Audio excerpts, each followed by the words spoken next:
Good evening and welcome to the Wednesday, August 14th, 2019 Planning Board meeting of the Town of Raymond. The Planning Board will come to order. The board does have a quorum and I'm going to ask for the roll call. Kevin Woodbury. Greg Foster. Bruce Sanford. Robert O'Neill. Ed Kranich. Kyle Bancroft. This is a public proceeding, and unless the board specifically votes to go into executive session, you have the right to hear everything that is being said and to look at all of the exhibits that are presented. Please notify the chair if you are unable to see or hear. The board works from a published agenda and will be considering tonight's items in the following order. There's going to be a slight change to the one that's printed. We're going to, we just finished a site walk, and therefore we're going to move the site walk discussion up to the first item, followed by a tabled application, the applicant Andrew Lane on Nicholas Road, and then a sketch plan review from David Gillies on the Roma Joes. In each instance, the burden is upon the applicant to demonstrate compliance with the provisions of the applicable ordinances or state law.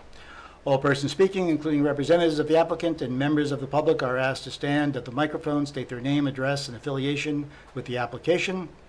All persons speaking shall address the chairman. Any conversations must be held in abeyance until after the board has formally adjourned.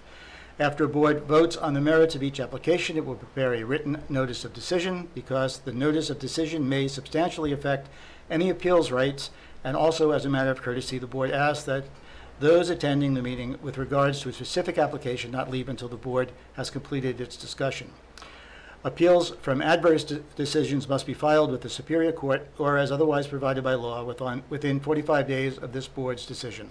Also, to be certain that you preserve your individual right to file any such appeal, you must be certain that the board's record evidences your appearance this evening in opposition as the basis of your opposition. Okay. Sidewalk. Discussion.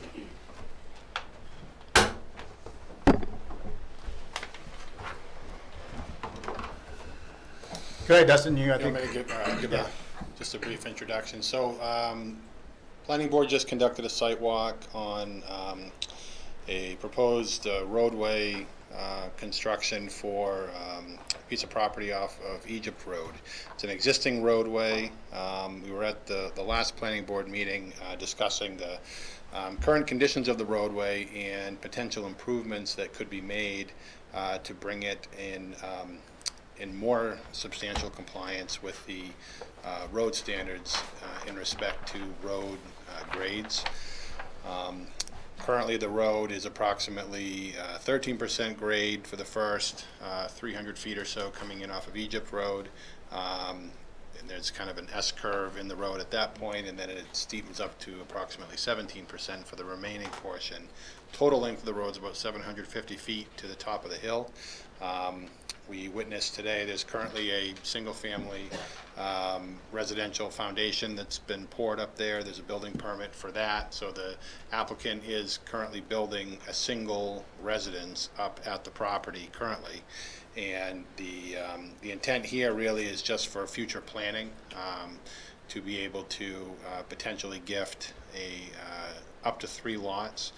2 for his children and 1 for one other relative, and it's very specific in the deeds that that can be the only conveyances that can be made on this 70-acre parcel. So some of the things we looked at today, Fire Chief was nice enough to give us a demonstration, bring the fire truck up the road. So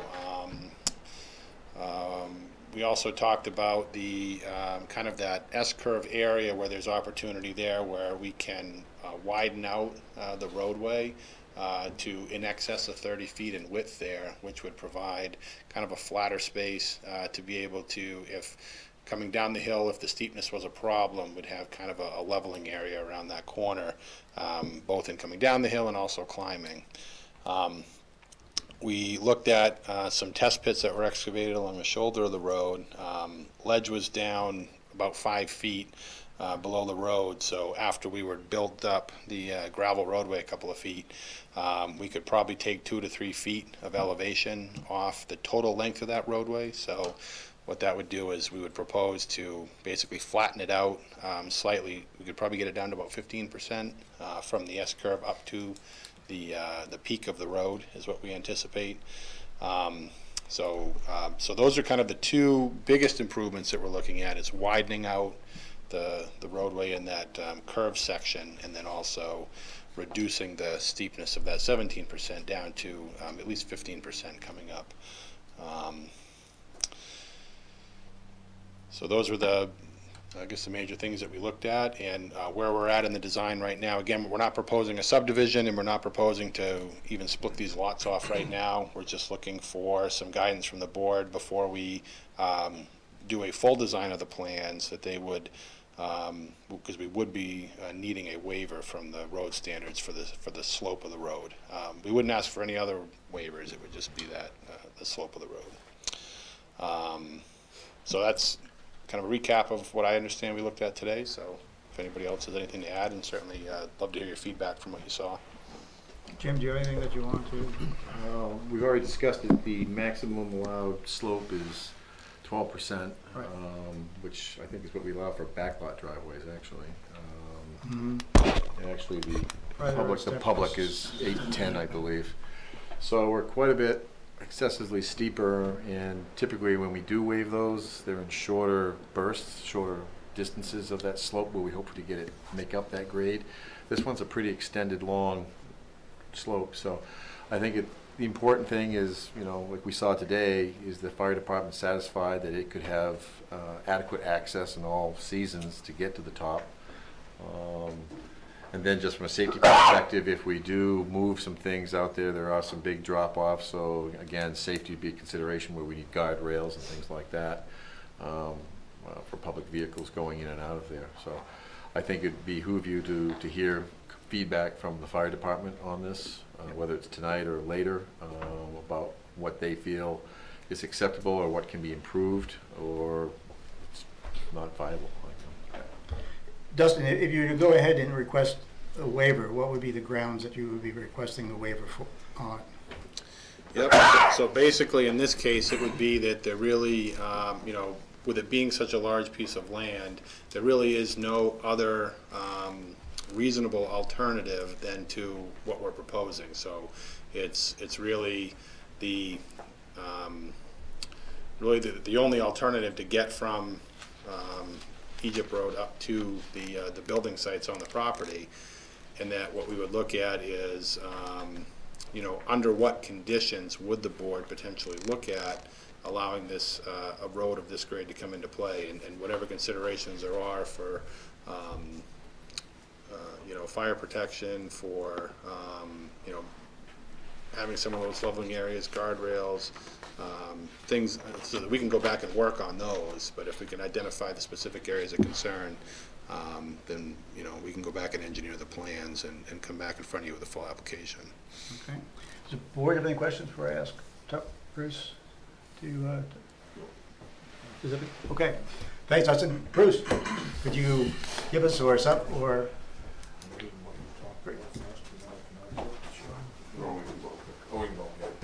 Come on up, Chief. So, the percentage, Wayne Jones, Fire Inspector, Bruce Tucker, the Fire Chief. The grade, as you can see, is a huge concern for us, fire protection wise, and also emergency medical wise, trying to access that area. You know, I drove on the way down, and I had the thing in low range, and I'm on the brake the whole way down the hill. So, you know, that's a huge concern for us.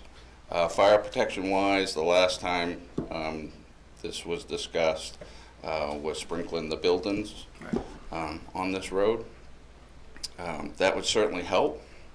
It would help the homeowners as far as at least being able to get out of the building and some protection for the building in case we have, if this moved forward, in case we had difficulty getting to those buildings. The turnout would be helpful, but as you folks saw, you know, both up and down, that's a huge grade, which is way more than what the code that we deal with recommends for us to pursue for a percent grade. Chief, is there anything that I'm missing? I think you hit the high points on that. Yeah, and protection of the buildings, sorry, I don't know if you heard Bruce Tupper, Fire Chief. The protection of the buildings, if that's offered up, that's great for the interior and that's great for the escape and egress of the person should there be a fire in the building.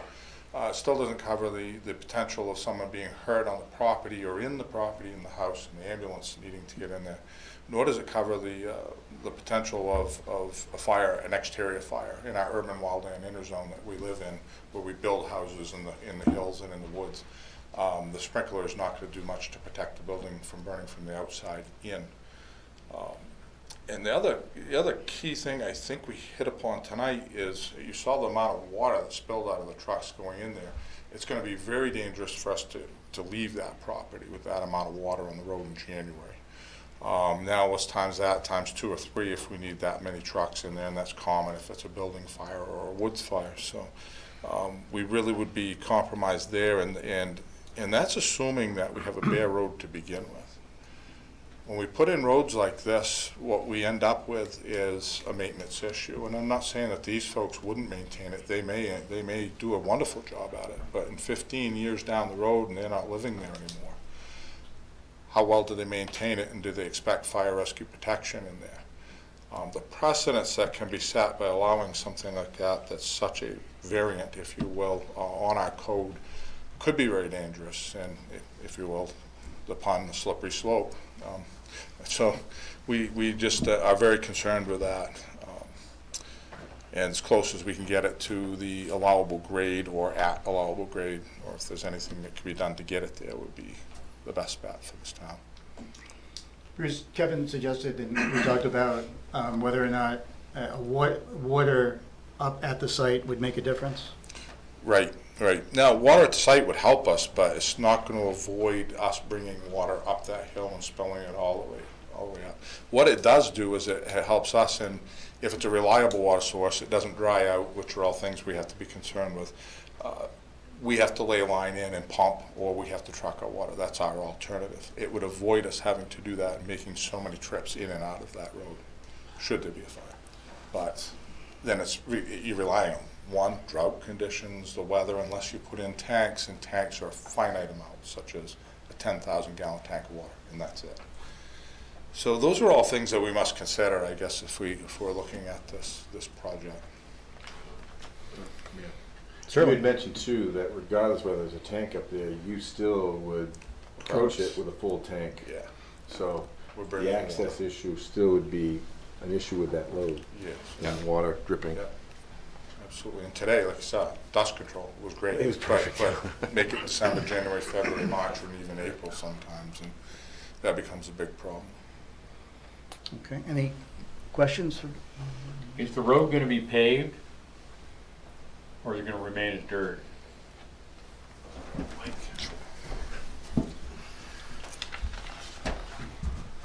We kind of discussed both alternatives. I mean, there was, you know, they would pave it if that was something that was required. But they looked at it at this time, just having it as a gravel road. What direction does the road face? Is it full sun on the south, or the north-facing road on a slope, or what? Yeah, basically faces the east side. So so the south side is basically this way. So east here, then west coming in this way. So this is north-south. How heavily wooded is it on both sides of the road as far as clearing to allow sun to get in on it? Yep. So this portion here is fairly open as you're coming in through this lower section, just because this has all been cut. And then it's pretty heavily wooded on this side, and it's pretty heavily wooded up here at the top. But as you're making these grade changes up through here, it's fairly open right in through here. This stretch in through here is mostly wooded, and that is kind of that steeper section that we're talking about. But it's not going to have a lot of south or west sun. No. Yeah. That's not good. Any other questions for Bruce or Wayne? All right, thanks.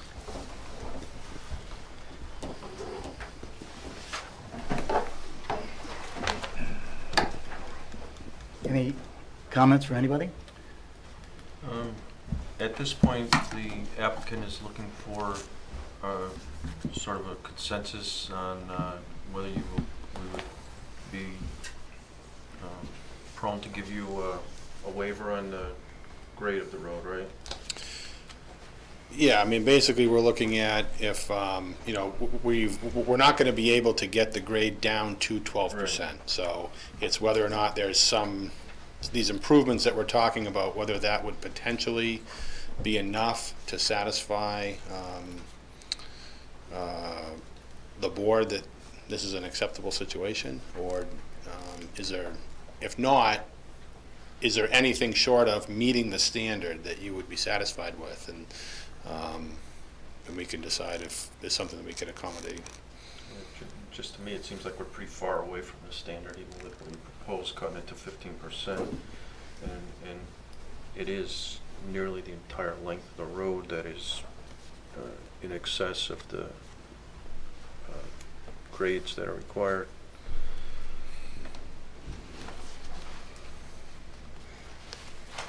Right now, it's 17% slope, and it'll probably stay that way if we don't require them to reduce the slope to 15%. Is that correct? That's correct. So it'll Right. stay more unsafe if we leave it the way it is now, as opposed to asking them to change the slope and get it to 15%. Of course, then you'd be servicing more houses, but it's a point I think worth raising. I don't, That if you leave it, if we deny them a variance, waiver at The no- 7%, right. the slope will stay at 17%. Right. Which is more unsafe than 15%. Oh, I see what you're saying. Gotcha, okay.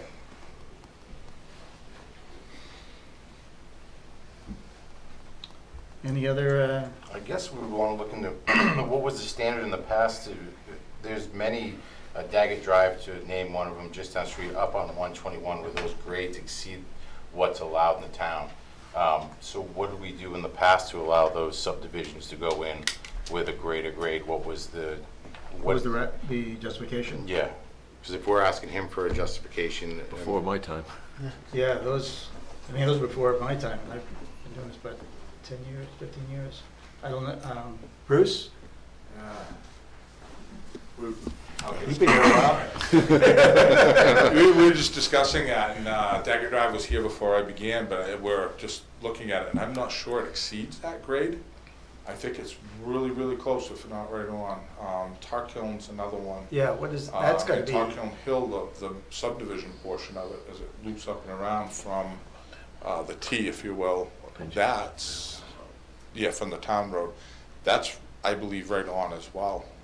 I don't believe that exceeded it for more. If it did, it's a very short section, like a 100-foot piece. Plus it's a long term. And it's a long term, right? So, Yes. Cal, to answer your question, I am not aware of us ever giving a waiver for a steep grade. okay.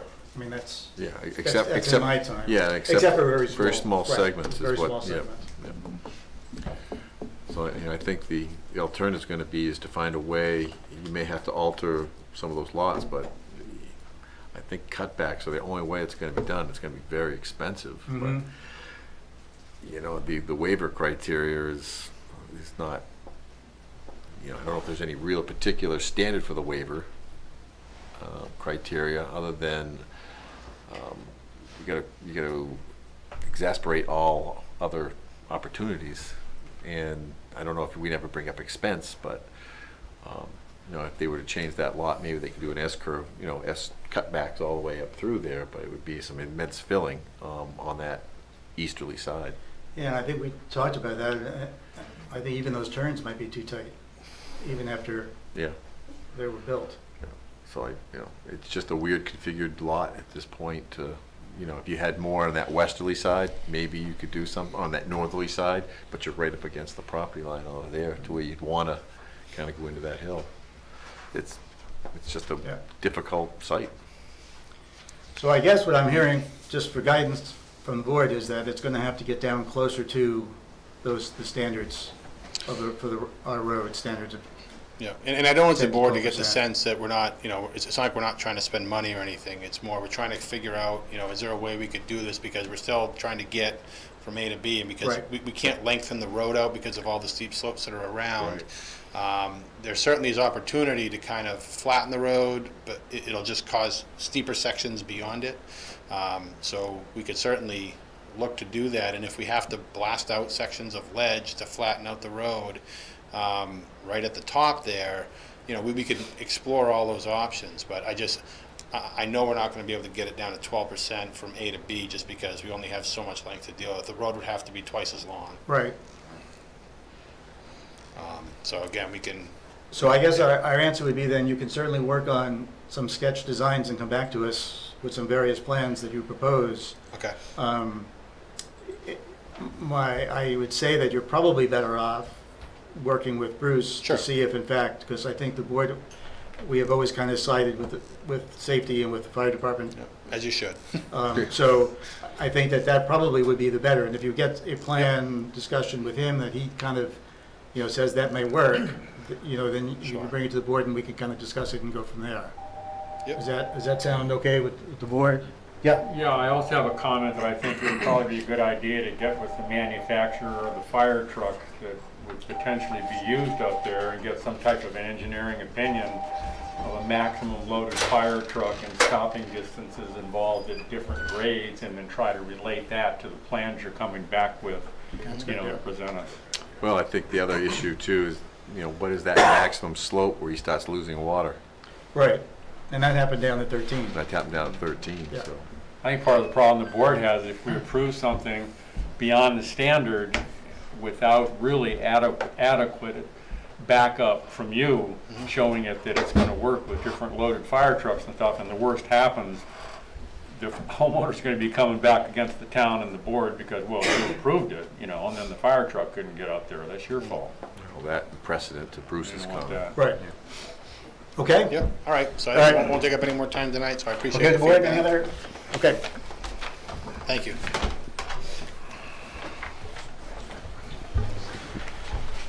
All right, next, actually, you're still up there, Dustin. Next up is a tabled application with Andrew Lynn on Nicholas Road. So the first thing I would need is a motion to take the application off the table. I so move. Second. All those in favor? Opposed? Okay. Jim, you want to start us off with,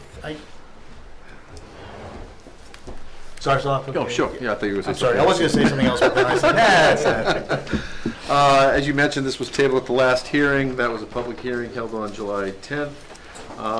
This section of Nicholas Drive is an extension. However, as part of this, we're going to go back and make sure that the first section of Nicholas Drive meets the private road standards. The overall length of the road is around 880 feet. It's all downhill. Again, maximum grade is 7%, so you're well within the requirements on this one. At the last meeting, there was just a numerous amounts of comments and items that were missing.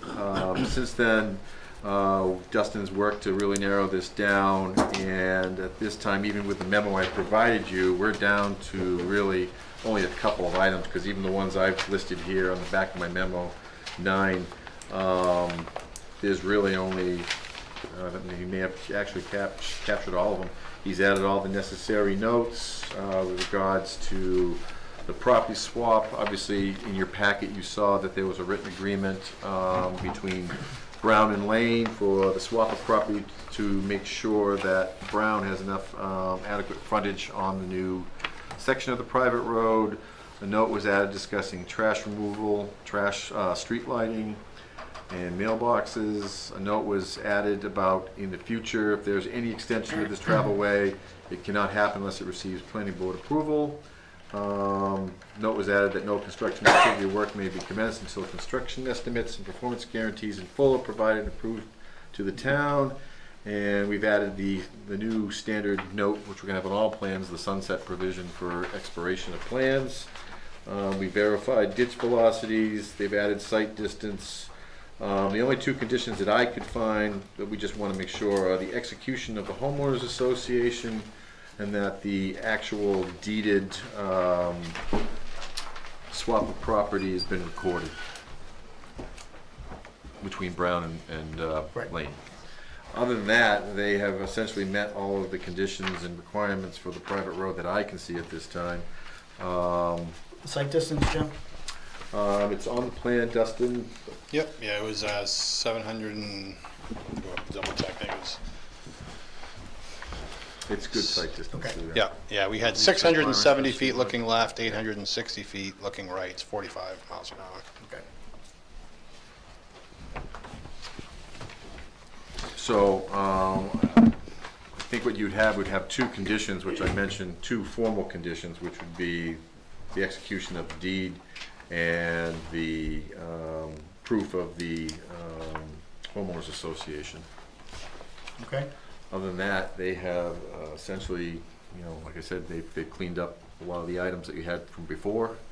And I actually have drafted up, in the event that you do determine that it's ready, I do have findings of fact if you do Oh, so good. feel that. Okay. So we can kind of do everything tonight. And I believe Dustin has plans here as well. to Wow. sign. Yes. They're anxious. They're anxious.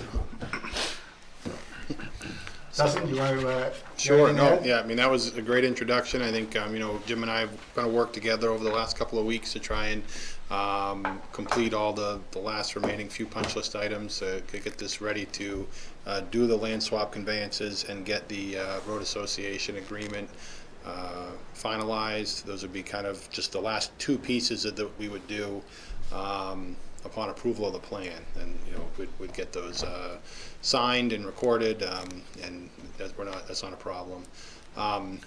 So, like I said, I think we've addressed the comments. I'm not sure if there's anything specifically that we need to address.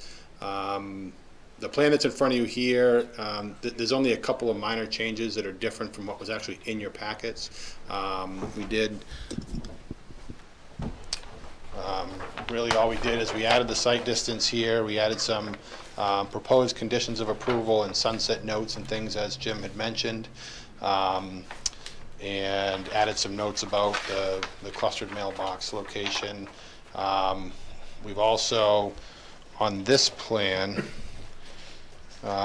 we've moved the proposed culvert location just so that it comes off the end of the road. What this does is it avoids the potential, if this road does ever get extended in the future, if we put a culvert in here, you potentially could have two culverts right next to each other. So we've basically moved this one off to the end and have the driveway come off here. So, but this is the end of the road, so this driveway here would need to be improved to a road standard if it were ever extended in the future. That's captured in the note, basically saying that any extension of what is shown would have to come back to the board. And the idea was that they were going to try to pull off so they weren't coming off the end of the hammerhead. But in this case, with the way that wetland wrapped around, it made sense, just to come in through that. Brown owns it anyway, the underlying fee in that right-of-way. Okay. So his driveway is effectively in a right-of-way, but it's his land. But in the future, if that gets extended, then that would have to be brought up to private road standards. And just for the record, I'll read in basically kind of the four proposed conditions of approval that we thought should be handled that way. We've just said that the property swap between Brown and Lane must be executed before the start of construction. Number two, any additional lot access or future extension of Nichols Drive would require planning board approval. Condition three, no construction activity or work may be commenced until construction estimates, performance guarantee in full are provided and approved by the town of Raymond. And number four is a new homeowners agreement for the maintenance of Nichols Drive must be signed by the lot owners and recorded prior to construction. So those are the four items we felt were appropriate to have as conditions of approval that would be handled after post-approval. Okay. There is, as I'm looking at this now, there is one that it's kind of, they may have actually shown it in here, is we'll need a deed for that stormwater buffer as well. A deed restriction for the stormwater buffer. But we can add that in written to the findings of fact if that's all you have. Okay. We were concerned about the stormwater runoff into the neighboring adjacent property. Is that? Yeah, they've put a number of check dams in there, and again, the way they've weaved that through the buffer and the one culvert, It's not an issue. Not an issue, okay. It's a slight increase, but it's not enough. It's all undeveloped below that, and it's all big, wide, open wetlands. So there's no downstream impacts to any abutting properties. Okay. Does the board have any questions? I've got a comment. Comments? Go ahead. Okay. I know I'd like to see some synthesis between the conditions of approval listed on your plan and the conditions of approval on the findings of fact. Findings of fact cite the executed homeowners association. I'm sorry, it cites the property swap, number 2, which is listed under the conditions of approval under number 1. But the conditions of approval number 1 about the executed homeowners road association is not listed on your drawing. And on your drawing, items 2 and 3, additional lot access if future extensions have to come before the board and no construction activity can commence, etc. Those are not listed on the condition of approval, so I'd like to see the same on both documents. That's all I got. I mean, I don't see it. I mean, we captured it all in notes on his drawing, whether it's a condition of approval or a general note. It's always kind of a gray area of some of these, because he's put the note on the drawing. Is it a condition? You know, What is the difference? Well, I try to grab the condition as something that has not been completed. It needs to be completed before they can do construction. If the note, you know, so that's why I've got the homeowners and the deed as the condition, because those have to be executed before. And what's the purpose of notes then? What's the note? Well, the notes are just to make sure that we do capture what was, just to inform.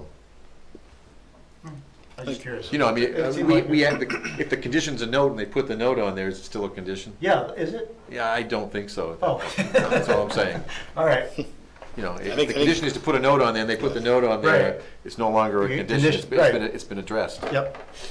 It's always in my understanding that anything on the plan is enforceable, so it's all part of the approval, whether it's condition or a note, it's all It's all the it's same. all on the there. plan, it's all what you sign, it's all enforceable. Right, and we've captured it in the findings of fact as well, so you've got 2 documents that we capture these things in. The only one that we might want to add is just make sure that the stormwater buffer is as well has been executed and deeded. Right. Is a deed restriction executed. Okay, we went, if I remember correctly, we went through this whole application, right? You did. Blow by blow. And came up with the list of items, which have now all been corrected, and with the exception of one addition Right. to the storm. The stormwater buffer must be included as a deed restriction to the Andrews Lane lot. Correct. That's on the lane lot. Yep. So for the board, I don't see a necessity to go through this step by blow again, unless you would like to. Anyone? No. You guys hired? Okay. That's a surprise. All right. Okay, then I think we're done. I think we're all set. So we get a motion? We have 9 conditions. Jim, on yours, we've knocked out a lot of Well, I had those. 9 items to be considered, but they've addressed those since the memos came Right. out. So now we're down to 3. 3, and we're gonna add 1. 3 Your with the 2 1. plus the 2 plus the 1. 2 plus the 1, okay. All right, so we got 3 conditions. Yeah, Did we address the fire lane and the hammerhead? Yes, Yes. there is a no parking sign on the hammerhead. Okay, all right, thanks. I want to come back to that. Dustin, you might want to take your conditions of approval off your drawings and just let us address them in the findings of fact. If you have 2 sets of documents with different conditions and they're Sure. both signed, what if they become separated, you know, through clerk error or loss or fire or whatever? You could have a mess. So it seemed to me we'd either have them the same on both or remove them in yours and just go by the findings of fact and put in what the town folks want on it. And if that is the case, Dustin, what we can do is we just bring this into the town. We can have the board members come in and sign this, because I think they really want to get moving on this quickly. I would think so. I can tell.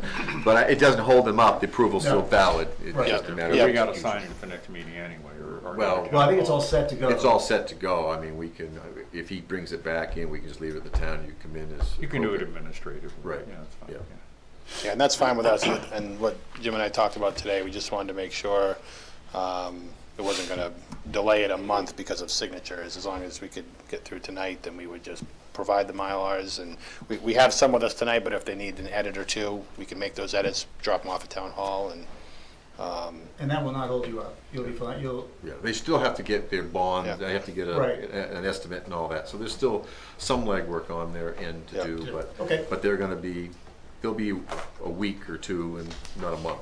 All right. So could I get a motion? Do we need to move that the application's complete first? We already did that We last. did that, we did that last meeting. Okay. You were, I think you were sleeping. I probably Yes. was. I'm just testing your memory.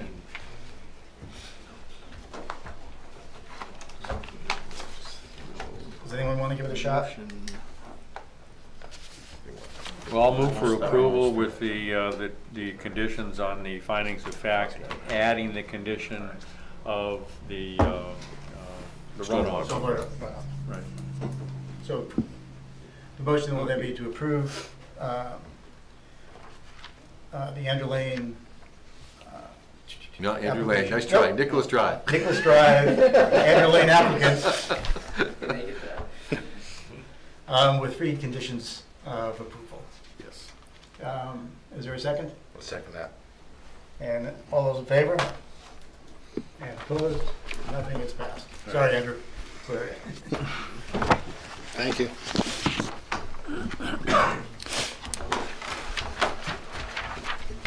Thanks for your patience.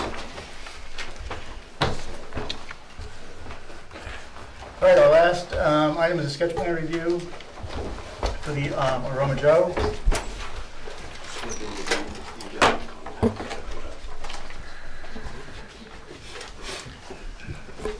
And just for the board, as a form of introduction, this plan kind of is on a borderline of whether it goes for a staff review or to planning board for review.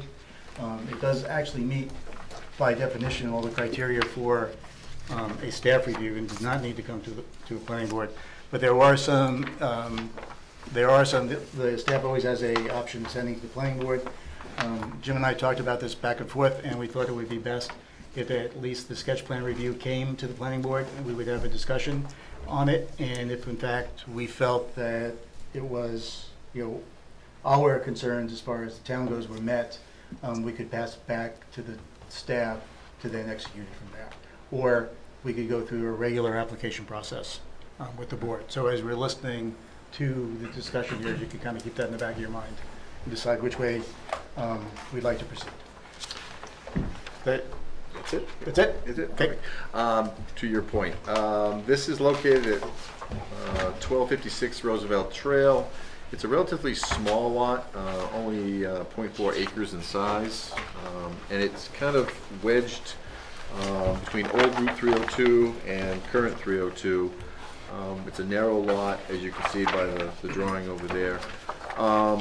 What made staff feel a little uncomfortable was dealing with the traffic generation. Obviously, it's a drive-through component with a coffee shop, and seeing some of the impacts that we've seen with like Dunkin' Donuts and crisscrossing traffic down through there. The concern was just how circulation would work and how would the traffic generated from this impact the Route 302. They have applied for a traffic movement permit, and through that process, Bill Bray, the traffic engineer, who I believe is here, Bill's here, can give you a little more update on that. I think it was one incorrect note I had in here that I did discuss, that it was a high traffic crash location. There's 2 criteria. It meets one of the criteria for the high crash, but it doesn't meet the second, so therefore it doesn't meet the state's definition of that, but one of the components was met. Was the 8 accidents? Yes. Okay. I'll let the traffic engineer kind of get into that. All right.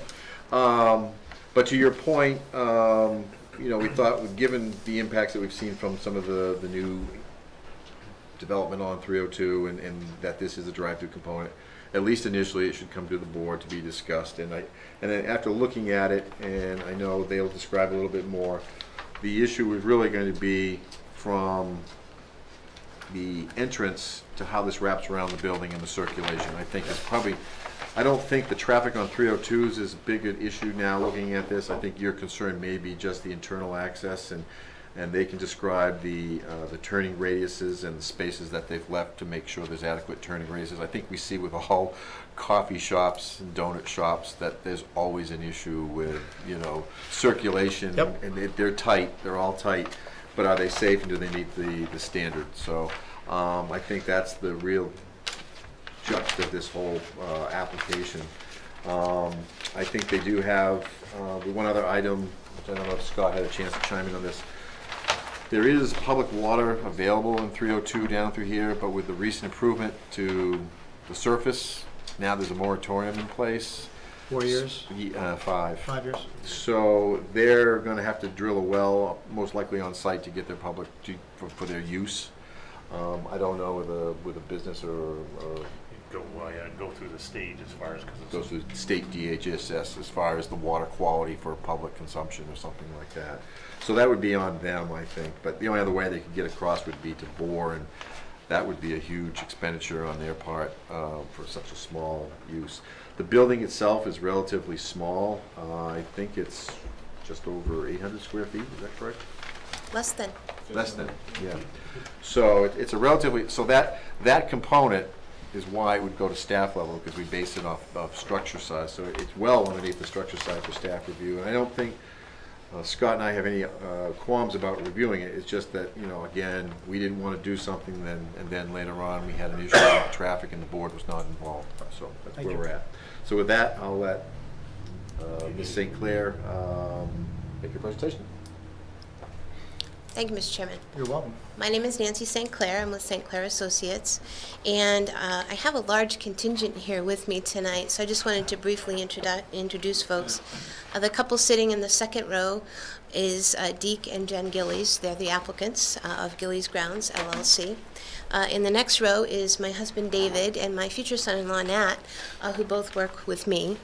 And in the third row, with the gentleman with the blue shirt and the white hair, is Bill Bray, and he's our traffic engineer. Sorry, Bill.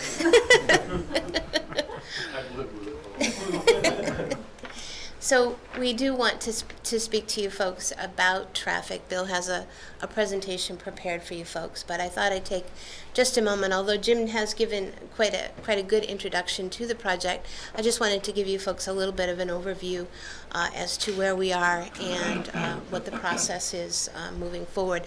I have a rendering up there, but I also have smaller versions if anybody would like to see one. It's the same information, but Okay. I'll pass it around.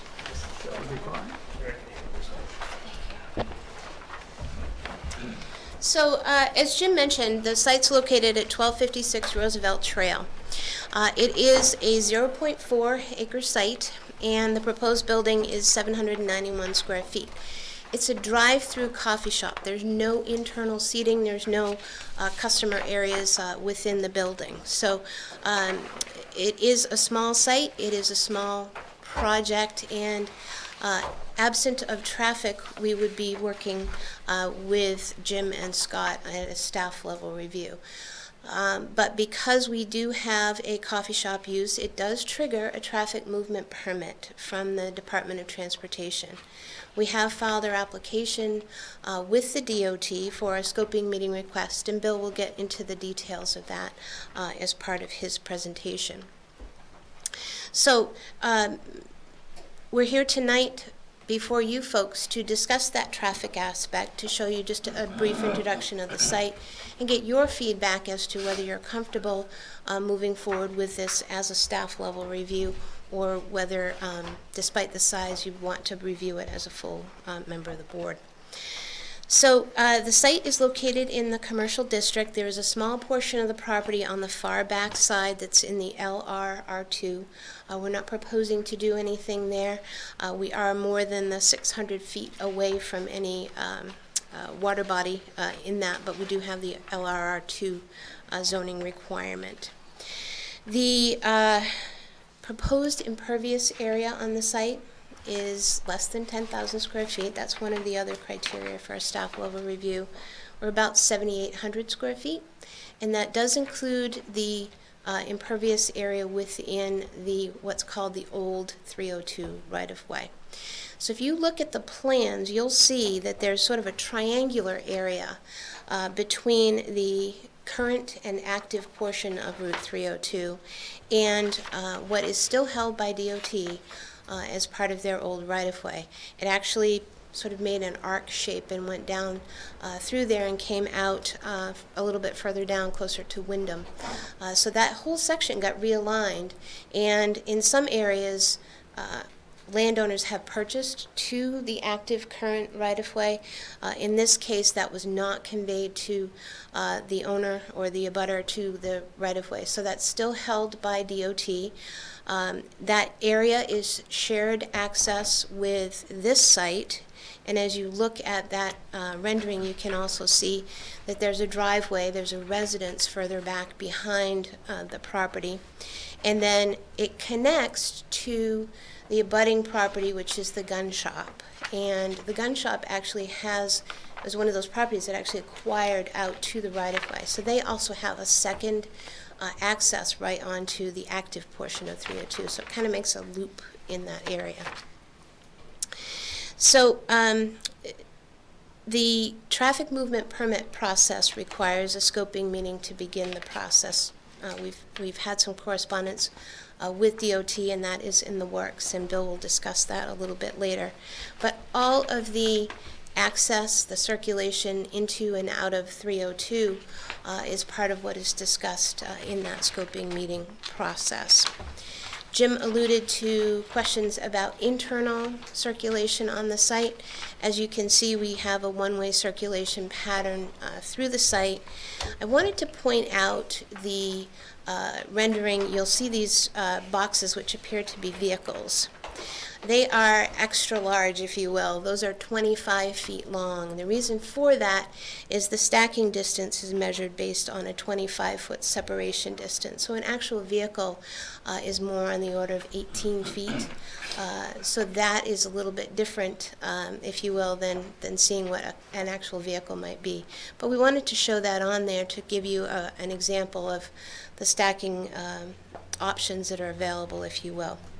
So stacking is measured based on the order window, and we have provided for a 25-foot long stacking distance sufficient for 8 vehicles, which is more than necessary for a Roma Joe's, but it is acceptable with the DOT as well, to be able to be within the site and not be within the active portion of the right-of-way of 302.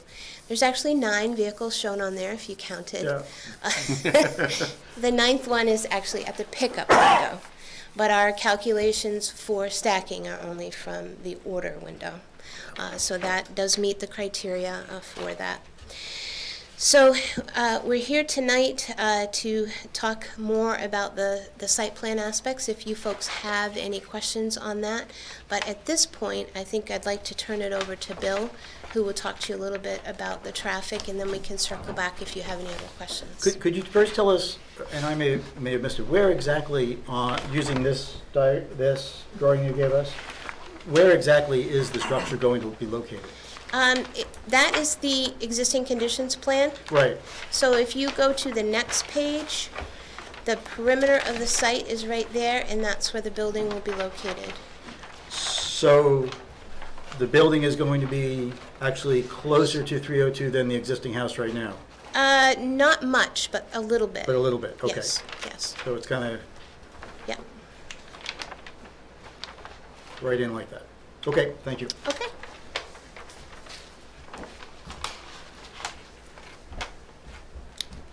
Good evening, Bill Bray with Traffic Solutions. I brought this along. This is the application that has been filed with the DOT. A copy was provided to the town.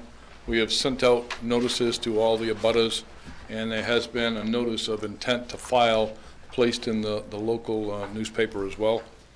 I've been in contact with the Maine Department of Transportation. They have deemed the application complete, and the last conversation I had, they're in the process of scheduling what's called a scoping meeting. And typically the way the DOT runs those scoping meetings is they'll send an invitation out to the town Any abutter or anyone from the public is obviously welcome to attend. They will sit and discuss the project, the content of the application, and they will provide guidance to myself and the developer and the site engineer of what type of follow-up work, if any, will be required. So at this time, I can't answer those questions. I can assume what might happen, but that would only be an assumption at this point. But what I'd like to do this evening is just kind of go through a little bit of the information that's in this document, just so that you have a sense of what has been included and what we have looked at. The Aroma Joe's coffee shop in itself will generate about 120 trips during the morning peak hour. And in this particular location, that peak hour occurs someplace between 8 and 9 o'clock in the morning. And that's based upon an infield traffic count that we conducted late during the month of June in the general vicinity of the site.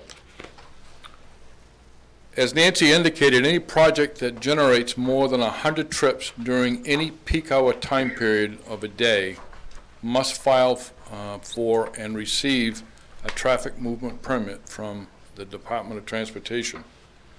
It requires, again, as I stated, there's a booklet of regulations that have to be followed, and those are all submitted in the certain documents. There's actually 6 sections to the application, and if DOT requires, the 7th section would be actually the performance of a detailed traffic study. One of the very first things that we do is we contact the DOT's Bureau of Safety and ask them to provide the latest 3-year crash data or accident data for a defined roadway segment. And in this particular case, we defined the area that we asked for accident information from the Route 85 intersection down to Elizabeth Avenue, which is about a half a mile in length. They provide that data. Again, that data is included in the application. There was only one intersection that had more than 8 accidents in 3 years, and that was at the Route 85, Route 302 intersection. Maine DOT classifies any roadway segment or intersection a high crash location if both of 2 criteria are met. The first criteria, you have to have 8 or more accidents in 3 years. The second criteria is simply a ratio that compares this location to the statewide average for a similar type of intersection or in roadway link. How would that change the application? That doesn't change, well. If it was in fact. If it was a high crash location, what I would have done is taken one additional step, and I would have requested from DOT, Safety Bureau again, a collision diagram, and I would have looked at each of the accidents that occurred at the intersection, and based on that review, I would have made appropriate recommendations to mitigate those if possible. That's typically what would be required. Thank you. Yes, sir. Oh, and just before you go, what constitutes a trip? A trip is a vehicle turning into a site. That's one trip. A vehicle turning out is a second trip. So how did 120 trips get calculated? Actually, it was based on surveys conducted at 3 locations in the state of Maine. One at location in Sanford, Portland, and the third was in Waterville. Turning into similar. Yes, Okay, Aroma Joe's, that's correct. Right. Yeah, and that number has been adopted by the DOT, so it's not something that Bill's making up in his mind. No, Well, some people may think that, and I want to make sure that that's not. Those are all numbers that are based on studies that have been approved by the DOT. Okay. And you're from Traffic Solutions, is that what you said? I am, yes. So you can also fix the traffic from Wyndham to Raymond on Friday afternoons? Best way to do that is avoid it. Yeah. That's why I have gray hair, or white hair, I should say. But thank you for the compliment. So that was the first major step, other than generating the amount of traffic, so that we've looked at the accidents out there. There is not currently a high crash location in that defined section of Route 302. The next thing that I did is I went on site and I measured sight distance, looking both left and right from the driveway at 302. There is more than 600 feet of sight distance looking in both directions. In fact, you looking to the right is well in excess of 1,000 feet. To the left, there is a little bit of a horizontal curve in 302 that kind of impinges the sight distance a little bit, but their sight distance requirement for a 35-mile-an-hour speed limit is 305 feet. So we effectively double that sight distance requirement. There are a few shrubs and bushes right in the front that I've already mentioned to Nancy, and that will have to be, personally I would take them out and put a different type of planting in there that doesn't create that visual impingement on sight distance. Just to give you a little bit more information about the site trips, generally speaking, an Aroma Joe's facility generates approximately 40% of the amount of traffic or the amount of trips that a Dunkin' Donuts facility would generate. And again, that's based on a comparison of both types of facilities.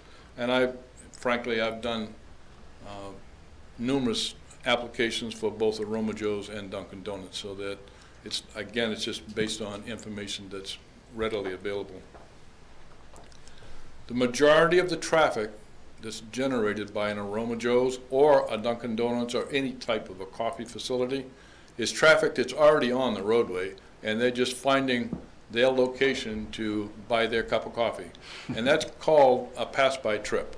That's traffic that's already there, and all they're doing is they're coming to the site, turning in and turning out, and heading in the same direction that they were originally traveling in. That's called a pass-by trip. And based on, again, another study that was completed by Dunkin' Donuts that, again, has been adopted by the DOT, those coffee shops in general generate about 70% of the trips are, in fact, those pass-by trips. The remaining 30% of those trips are evenly split between what's called a diverted link trip, and I'm trying very hard to not get too technical here, but it's kind of hard to explain unless I do. So bear with me, and I'll try to sum this up. But a diverted link trip, just by definition, is a trip that perhaps is out on, it's not a good example, but it's out on 85 someplace, and they're headed in one direction, but they say, oh, before I go further down, I'm going to go back out to Aroma Joe's and get a cup of coffee. So they've actually changed their original path and come out, get the coffee, and then go back the same way that they were going to go. And then the other 15% of the trips are, in fact, new trips. Those are trips that are not on the roadway today, and you know they're going to go down early in the morning and grab their coffee or pastries or whatever, and then return to either their home or business or whatever. As I said, we did do a traffic count out on Route 302. We did that from 6:30 in the morning until 9:30 in the morning, and that's counting all vehicles that are passing in that section of roadway. We counted in 15-minute increments, and based on the summary of that, we determined that the peak hour actually occurs between 8:15 and 9:15 in the morning. There were a total of 1,290 vehicles. The approximate split is about 800 of those 1,300 vehicles are headed easterly towards the city of Portland or in that direction, and the remainder is obviously headed westerly back out beyond the town of Raymond. I think the only thing that I didn't mention is that generally speaking in a coffee shop, half of the trick during the peak hour, half of the traffic will enter the site and the other half exits the site during that peak hour time period. So you have 60 trips that come in, 60 trips that exit during that 1 hour time period. I could go deeper, but I'm not sure that at this point it probably would, I'll only confuse people probably more than I already have, so I'd be happy to answer questions if I can, and it's not simple, but it's easily understood. So. Okay. Oh, I'm sorry, one more factor. The DOT, I was involved in preparing a study for Aroma Joe's, the corporate offices, to the Maine Department of Transportation, that determines how many vehicles they must provide for queuing or storage at the facilities. That study, which again is a copy of it was included in here, shows that the DOT will in fact approve a project as long as they're providing a minimum of 6 vehicles of storage at the from the window back to the entry into the driveway. And as Nancy mentioned, we have met that and exceeded it with 8 vehicle storage. Thank you. All right. Oh, before you go, questions? That seems a little light, but having been to Dunkin' Donuts down there and seeing quite a few people queued up at that time frame. Well, Dunkin', if I could answer that, just to save you a little bit, Dunkin' Donuts actually have to provide 12 because they're generating far more traffic than an Aroma Joe's does. But you're going to capture a lot of their traffic coming because you're going the opposite way, which is an ideal. Yeah. You know, you're going to be taking. But again, based on our studies and based on the corporate offices studies of other locations, these Aroma Joe's generate around 120 to 125 trips during the peak hour. But that's during the peak hour, so you That's may correct. have a 10-minute period where 10 people turn in there. Yeah, and again, we've measured those, and again, I was actually part of the 2 engineering firms that actually studied those 3 locations, and we measured the vehicle queues that occurred at each of those sites. Did you measure them in smaller increments or just Absolutely. on the hour? We did them in 2-minute intervals. Okay. Yep. None of those 2-minute intervals exceeded. No, sir. No, sir. No. And one of them's in the city of Sanford, right downtown, on a very busy roadway. I would concur that it's not quite as busy as Route 302, but it is busy. And those Aroma Joe's are one of the top producing in all of Aroma Joe's as well. So those Right. are 3 of the busiest. What else? Anything? I need to know how a redirected trip percentage is calculated. Why don't we go out for coffee and I'll show you.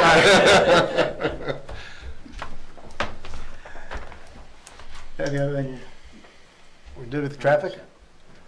Okay.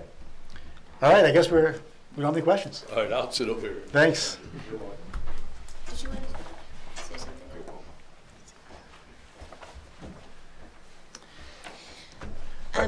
Mr. Chairman, I just wanted to kind of close and obviously offer to go over any of the questions that you folks may have.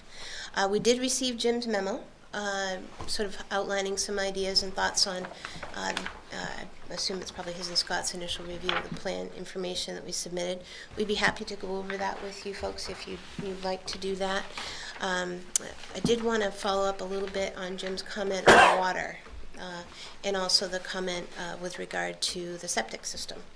The house does have utilities. There's not a lot of good record information, unfortunately, on the location of the septic system on the site. The applicant has reached out to the DHHS at the state level to see if he can find information on that to be helpful with that. The well has been tested, and to my knowledge, the water is sufficient for reuse for the site, but we'll certainly go through that and fine-tune and provide any information that you folks need to have for that. To go to the question about water, we did reach out to the Portland Water District. There's actually a cross line that comes across and it has a hydrant and a combined service, I believe, at Clearwater. So our proposal to the Portland Water District was to, because the main water line is actually on the opposite side of 302, our proposal to the Portland Water District was to actually tap in to that 8-inch line that comes across 302 and supplies that hydrant and that other service. But unfortunately, that's not in accordance with the policy of the water district. So their policy is we would have to come across 302 in order to tie in a public service. So the applicant has reached out to a directional boring company to try to get some pricing information on that.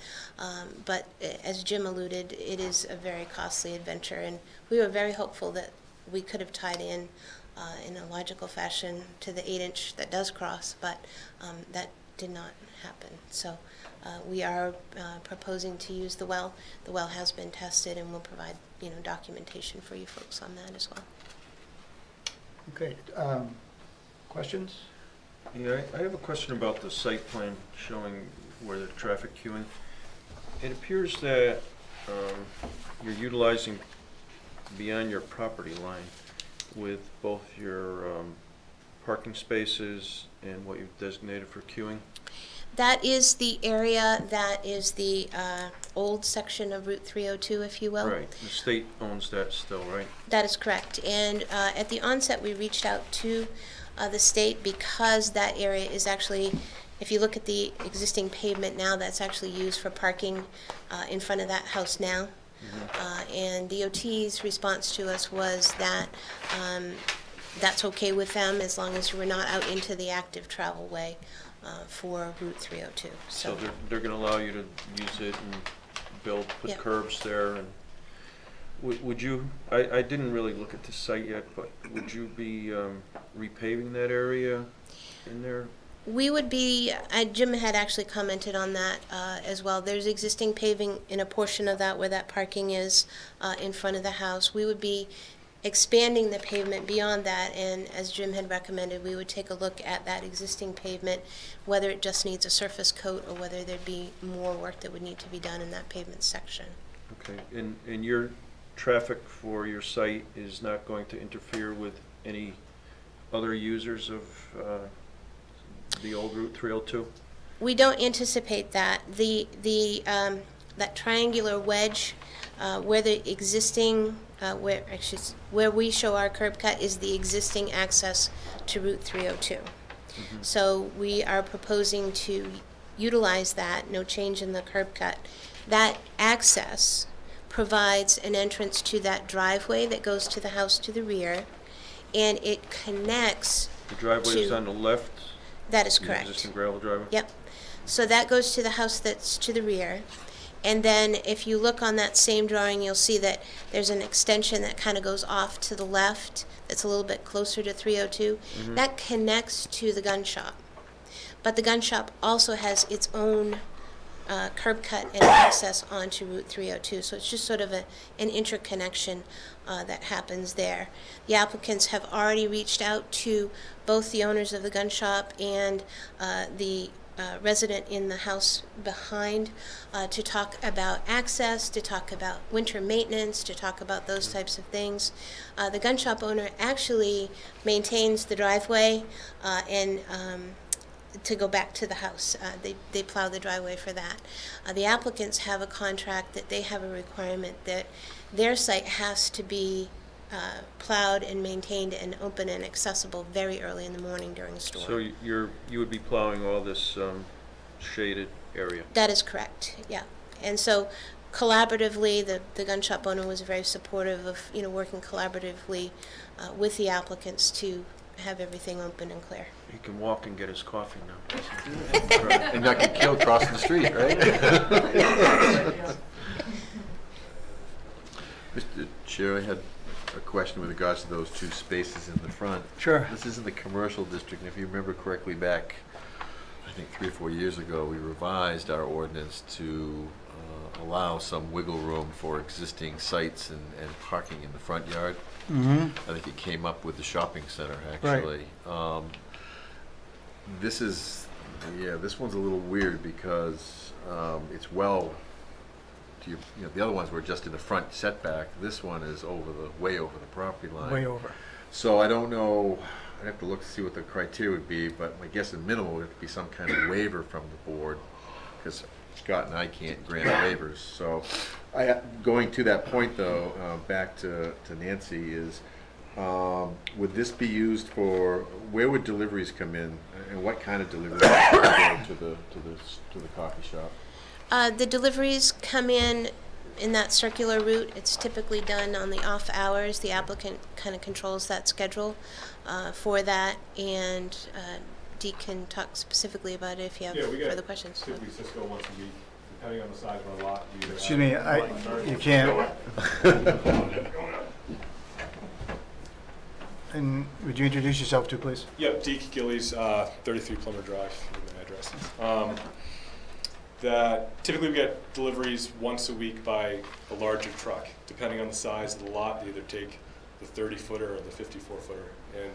And they come on site, they check it out, they see which one can fit, and then, you know, it's always off hours, typically like 11 in the morning till 2 in the afternoon. We give them a window, they come in, they're there for half an hour and they're out. All the other deliveries are small vans, and they'll come in, they can either park by the dumpster more likely and then walk in across, or park in the front and then walk in. But they're there for, like I said, about a half an hour, probably total between the 2 deliveries we get a week. And one other question I have is, do the other Roma Joes, are they required to have a handicap space? So we own the Aroma Joe's in gray, which is the picture, which is actually on a smaller lot than this. We do have a handicap space. I'm not sure if it's a requirement or not, and that's something I'd have to check on. We put those parking spaces up front because we do have that small walk-up. And typically that's only utilized for people that, first-time visitors, they get intimidated by the menu and they would rather stop, take a look, and then the next time we see them through the drive-through. I mean, in my typical, in gray, we do 400 tickets a day, and it might be 10 or 12, and most of them are tractor truck drivers that don't feel comfortable, you know, coming in and out of drive-through, no matter what drive-through they go to, and they find a place to park and walk over, you know, and use the walk-up window. What's nice about, I know we talked about trailers and things like that. With our face-to-face service, we don't have a squawk box. They can be from me to you and still shout the order, and we'll exchange everything at the pickup window. You know, we do that all the time where people can't get to get, you know, close enough to the order window to do so.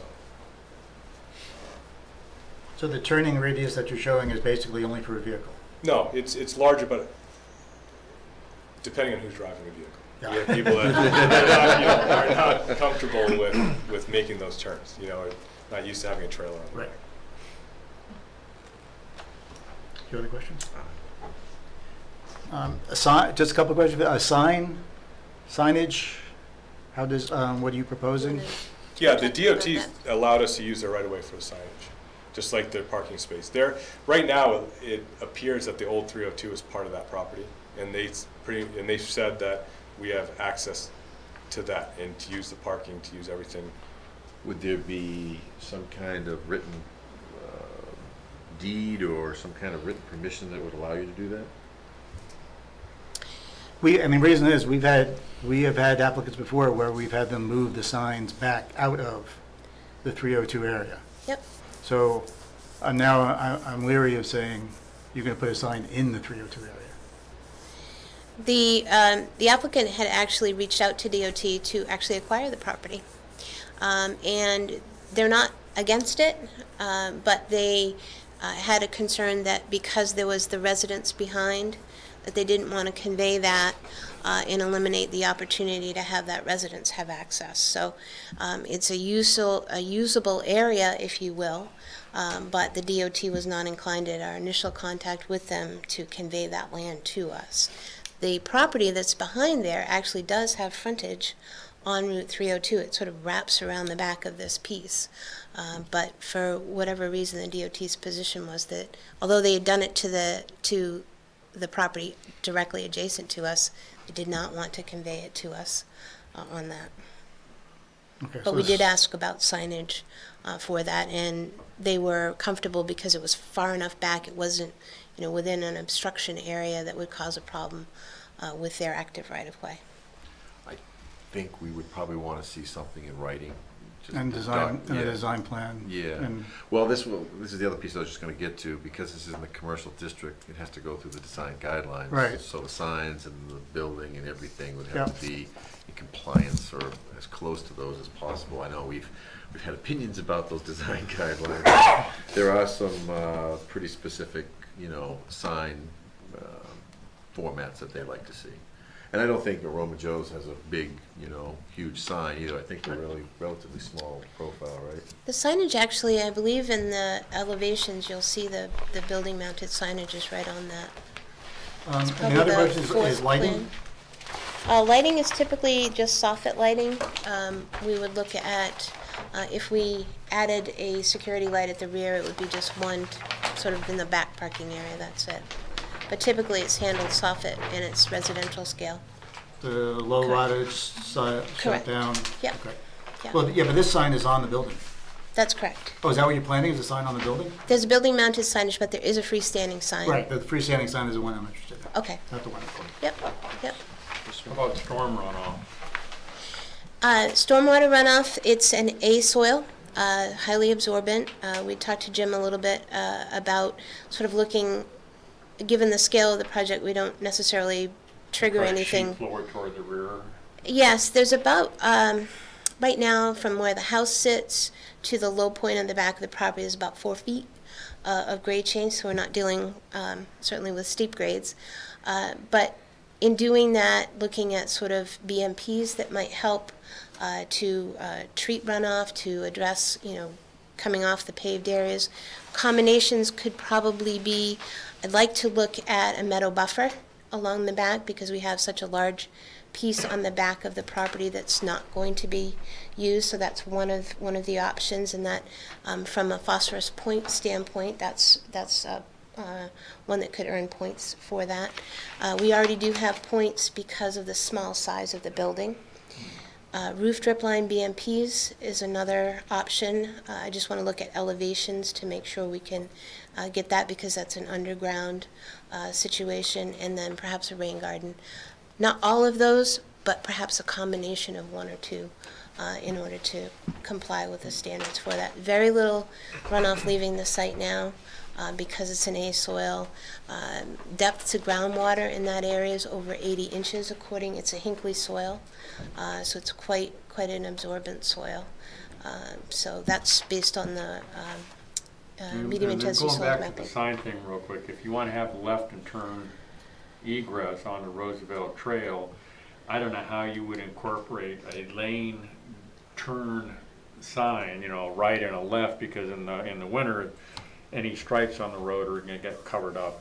And I can see the potential for stacking if somebody is taking both the right and the left turn lanes, and they're just sitting there and they want to turn left and they can't go anywhere, and there are people stacking up behind them. It could become a problem. So you may want to think how you can incorporate a right and a left-hand sign turn lane for egress out and incorporate that into the lot somehow, in a proper location. So I think if I'm following what you're saying is directional signage within the site to advise yeah, people. Basically a white sign with 3 black stripes, and the left-hand stripe is incoming, and then the middle is the left-hand, arrow, and the right side is the right arrow, and that'll just kind of give people a visual cue not to hog both egress lanes onto Roosevelt, and to stay either in the middle if they're turning left or to the right if they're turning right. And it could probably help your stack issues. Okay, we will work with Bill on that, and when we have the scoping meeting, we'll talk to DOT about that as well. How many, maybe this question might be for Bill, how many trips would be going, I call it against the grain, would be going north to turn into Aroma Joe's? Because that's probably the most conflicting turn, right? That morning, somebody going northbound trying to go into Aroma Joe's. They'll go to Dunkin' Donuts. Oh, it's got to be better than Dunkin' Donuts. I'm just. Hey, you're on tape. You're on tape. Dunkin', not donuts anymore. Dunkin'. This project is obviously, as DOT would refer to, it's on the correct side of Route 302. Correct. So you're capturing the morning traffic in the same direction the morning traffic's headed in. So I'll answer your question. I just need to turn to the right page here. I assume it's probably a small percentage of the overall trips going in. Like you said, most people are going southbound would turn in there, but maybe a few northbound. Those are the troubled ones. Mm-hmm. But there is we do have a turn lane out there. Yeah. Right? Yeah, there's a turning lane, the whole lane, yeah. Yeah, I've estimated that there's going to be a total of 20 trips that make the left turn. In the mornings? In the morning, that's correct. Per hour? That's in the worst case hour. 8:15, 9:15. Yeah. Bill, while you're up there, one of the, and I'm not sure if this is even our most current comprehensive plan, but if it is, one of the goals of our comprehensive plan was to reduce the curb cuts in this particular area. Do you see any avenue to do that that would be beneficial? I would think the logic, if you wanted to do that, the logical driveway to eliminate would be the other side of the horseshoe into the gun shop. But obviously that's a whole, that's a private, right. That's owned by someone else, or right. That's their driveway. But that would be the logical one, I would think. Because if not, then you're going to force everybody to go by their business, which I don't think that would be a practical thing to do. Okay, thanks. And in your design, do we have some kind of mechanism that prohibits somebody from going through the gun shop to circumvent? Yeah, right, because people drive, you can drive all along. Right. Yeah.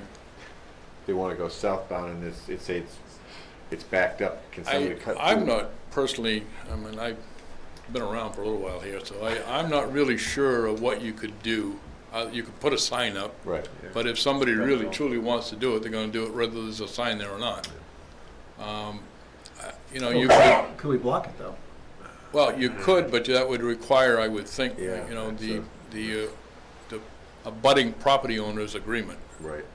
And you've got you got a rear lot that has access through there too. And probably the fire department. You could put a speed bump in there if you wanted to, and that would deter people from doing it. But again, that's going to impact that person's business. Mm-hmm. And I would certainly think that they would have at least some level of concern about that. Yeah, all you can do is try to keep the honest people out with a sign, make sure they go on to 302 to make their turn. Well, if you cut through the gun shop, you still have to come out. Yeah, right. You can't go all the way down. I'm just saying that there's 2 or 3 people that want to go right and they're just kind of waiting for their turn. Somebody could come out in front of them and cut through the gun shop just to cut those 2 or 3 people off. I mean, it happens, but to Bill's point, it's probably... Well, the one thing that happens is the gun shop, at least I don't believe their peak time occurs the same time at the peak time of the Aroma Joe's. So, yes, there may be some people that kind of skirt around and go the other way, but I don't see there'll be conflicting traffic of a great deal from the gun shop at that time of day. Okay. I got a quick question for you while you're still up here on the traffic. I'm looking at your accident summary here, and the way that it's split up, Elizabeth Avenue, we're looking at 4. We're looking at from Elizabeth Avenue to Patricia, which is a short run, which kind of lies in front of where this business is going to be. That's at 6. And then we're looking at another 2 between Patricia Avenue and then County Road South, which would be the further entrance. So it looks like from Elizabeth Ave to the County Road, it's split up into 3 segments, but though it's 6, 7, 8, 9, 10, 11 accidents in that stretch. Am I reading that incorrectly? No, that's the way you read it. But again, when the DOT establishes their what they call a node, which is an intersection or perhaps a bridge is also can be considered a node. That's how they actually define where that accident took place. Mm-hmm. Is they base it on this node to that node, or whether it occurred at the node itself. And it's they're the ones that establish that, and this is all based off of their report. So what I'm looking at is 8 separate different areas that they've classified accidents. That is correct. That is correct. But they're not looking at it as a whole within, originally you'd said in a point, from Webb's Mills Road to Elizabeth Ave. Is that what we're looking at, the whole thing? And then it's breaking down from there, or? Well, I asked for accident information for that greater section from Route 85 down to Elizabeth Avenue. Okay. And then in that report, they further break that down by those locations right there. Okay. All right.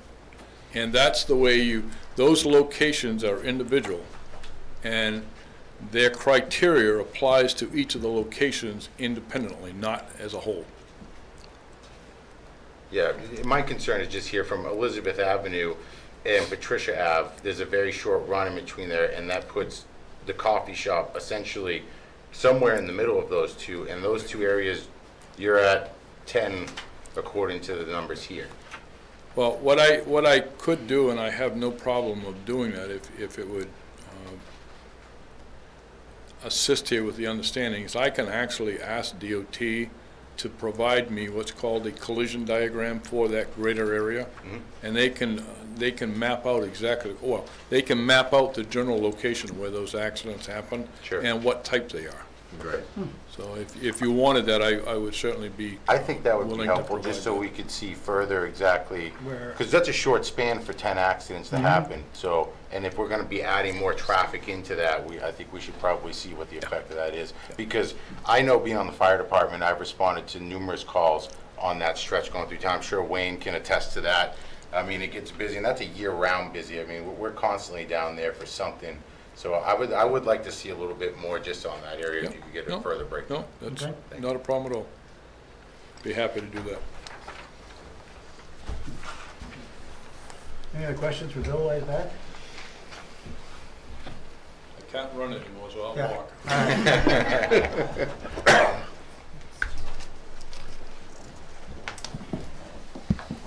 Okay, so our first, are there any other questions? Okay, so our first real question is whether or not we want to see this as a board application or turn it back over to staff. Is there anyone who have any specific thoughts? Seems like staff should be able to handle it. The key element is the traffic permit, I think. Which I think you and I had a conversation, is we don't really even control this. This is really DOT. We can have input if something extra is needed, but this is not a McDonald's. It's not even a Dunkin' Donuts to that point. It does have a small impact, and I think you guys have raised some great questions tonight that we can address at the staff level if that's the way you want to go. Again, I think we typically rely on DOT recommendations. Yeah. We usually don't go out to third party on these type of things. We can, but I think with the scale and scope of this one, it's not necessary. Nancy, one of the things that did come up is the stacking out into 302. And do you have the leeway, or would you be receptive to, if it continues to be an issue, to move the building back onto the property another 12, 15 feet to allow for more distance between the 302 and your path in? Well, we would do that in design, not in construction, but Right, obviously. we're showing 8 I know. stacking, and the DOT criteria is 6. Correct. So if you, I'm just asking, is that if in fact this discussion of the traffic and anything that comes out of what Kyle was talking about as far as the accidents go, is that something that you are agreeable to if Jim and Scott were to suggest it? certainly Or is we it something that's not even a possibility? certainly we work with staff to make sure that it satisfied the requirements, Okay. both with the DOT and the staff, so Okay. that we didn't have an issue or concern moving forward. All right? Now, the one tricky one we have is those 2 spaces in the front. Right. He and I aren't allowed to do that. No. You are, but we're not. Right. So I don't know if that's something that can be done one of 2 ways. Either they can remove it for the time being and come in later as an amendment to that and come back to the board specifically for that. Or to your point, if they move everything back, it gets at least within the front yard. Right. And then there's no waiver required. Right. You see where is that? You see, understand? So if I understand correctly, slide the site back enough so that the 2 parking spaces are wholly within the property limits. Right. And then you Of don't the need a site. board waiver, Okay. Yeah. and then it's, I have to check that out because I know we changed some unique things in there, but I don't know if it needs a waiver or not, but that's something we need to I don't- study. Yeah, I don't think it does now, but. Yeah. Take a quick look while you have the rest Okay. of your discussion. What do you guys think? Thoughts? I'd give it back to staff. I'm comfortable giving it back to staff too. I move we remand the staff. I don't think we need a motion, but that's probably not a bad idea. Second. All those in favor? They got nothing to do.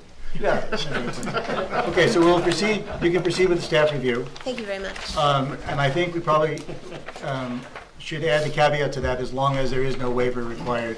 I mean, if Understood. as the drawing is required, as is now, I'm almost positive you will need a waiver from the board. And if in fact you do need a waiver from the board, then you need to come back with an Understood. application to the board. Correct. And then we'll Understood. go through the regular application process. But if you can avoid that waiver process, Yep, then staff can handle the process. very well. Thank you very Sound much. okay? Sound good? Appreciate your time. Oh, Thank you. Thank you.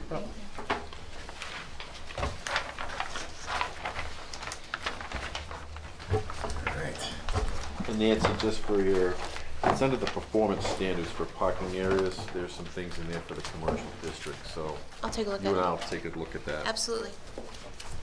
Thank you. So our last order, well, maybe not, unless you have communications, but I just want to, for the lack of anything better, I put this down as a loop road, and I'd like to kind of start moving in ordinance development. And one way we have done this in the past is just kind of put down just random notes that we've thought about as to what our concerns or, you mean anything that we're thinking of as far as good, bad, or indifferent as far as loop roads go. I just threw these together, no pride of authorship here, I guess I should say. I just kind of wrote them down. If we could, how I would like to kind of proceed with this is kind of grow this list, and we don't have to do it at a meeting, we could do it at any time. And then kind of at a meeting, we could whittle it down to the important ones, send those to Jim, and to have him start looking at if they would incorporate into an ordinance or not, and how we would do that. And in your last packet, you have the 5 communities that do have, what do I do with that? The 5 communities that do have this ordinance in place. Yeah, they have connectivity standards within their ordinance, within subdivisions for future right-of-way connectivity to rear properties. And I think what, obviously our caveat is we have not, as a town, publicly accepted roads, so they're always private, and that adds an element of, which is what you had a conversation with the Board of Selectmen with. It just adds an element that we just can't get by because it's privately owned. If it's a public road, then it's public. It's an easier element to tie into, where if it's private, it's a homeowners group, you're not going to get them all to sign off to allow you to go through and connect. Right. But there's got to be some carrots and some incentives there for everybody to make it work. So that's where we're going with it. And I would suggest that if you do have comments and you send them to Scott and myself, and I would include Bob, just so we're kind of all in a group, and we'll try to correlate those as best we can to get them into different groups so we can take a look at them. Yep. And you can look, and you can even go online, look at other communities, but we just give you the 5 that are probably the closest to Raymond as examples of what they've done. And it would be extremely helpful in a workshop if we could get a developer in that did in one of those communities. We can reach out. I don't we can know. reach out and hope they come, but I don't know if they want to stick their neck in the guillotine. Right. But we can reach out. Okay, sound good? So we do have some findings of fact for Cranberry Pond. Yep. And I guess you can either wait and add that other one in for the one we just passed tonight, or we can write it in, whatever you want to do. Well, since we have to if you show come up to the town, again we can just have it prepared at the town when you come in for that. and sign everything. Sign Yeah, everything. we're not going to hold them up because Nope. so that's They're fine. approved. So why don't we do that? Okay. So So you just have Cranberry Pond, Lot 2, the double duplexes you approved the last meeting. Right. I believe Dustin has a plan. Did I see him come back in? Yep. Yeah, we have a plan here, so you can sign that, and we can do the findings as well. Other than that, we're good. You have anything else? Nothing else. We could use that. Yeah. Second? All right, all those in favor? Done.